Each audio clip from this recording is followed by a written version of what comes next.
Sekar Babu, snake Babu அப்படின்னு நிறைய பேர் வந்துகிட்டே இருப்பாங்க. இந்த வட்டம், நகரம், சதுரங்கம் இதெல்லாம் வந்துகிட்டே இருக்கும். கடைசியில ஜெயிக்க முடியாதுன்னு தெரிஞ்சுக்கிட்டு ஒண்ணு பண்ணுவாங்க. என்ன பண்ணுவாங்கன்னா, வீடு வீட்டா 2000 ரூபாய் கொடுப்பாங்க, இல்ல 3000 ரூபாய் கொடுப்பாங்க. தலைவர் நிக்கிற தொகுதின்னு 5000 போவோம். இப்பெல்லாம் ஏலம் ஆயிருச்சு. இப்ப ரெடி பண்ணிட்டு இருப்பாங்க. பெரம்பூரா நேத்து ஏதோ தீர்மானம் போட்டாங்க, 5000 ரூபாய் ரெடி பண்ணு. இந்த மாதிரி 5000, 3000, 2000 அடிச்ச பணத்தை கொண்டு வந்து கொடுக்கணும்ல. நான் மக்கள்கிட்ட ஒரே ஒரு சின்ன கணக்கு சொல்லிக்கிறேன். 5 வருஷம் மொத்தமா அடிக்கிற பணம் 1 லட்சம் கோடி, 2 லட்சம் கோடி. நான் திமுக கிட்ட ஒண்ணு கேக்குறேன். அப்பா 3000, 4000 எல்லாம் கொடுக்காதீங்க. ஒரு 1 லட்சம் கோடி உங்க குடும்பம் அடிச்சிருக்கு.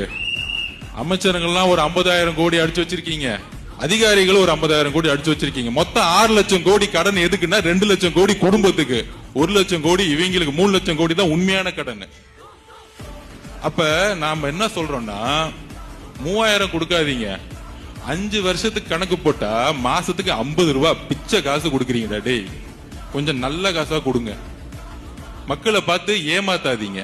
3000 எவ்வளவு வருது? 50 ரூபா ஒரு மாசத்துக்குன்னா 600 ரூபாய். 5 வருஷத்துக்கு 3000 ரூபாய் கொடுத்து 50,000 கோடி அடிக்க வராங்க. இதுதான் கணக்கு. மக்கள் புரிஞ்சுக்கணும். இன்னையில இருந்து இந்த கணக்கை மக்கள்கிட்ட போய் கொண்டு போய் சேருங்க.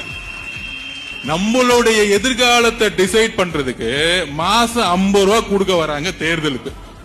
அடுத்த 5 வருஷத்துக்கு 3000 ரூபாய். 50 ரூபாய் கொடுத்து உங்க ஓட்டை விற்கணுமா?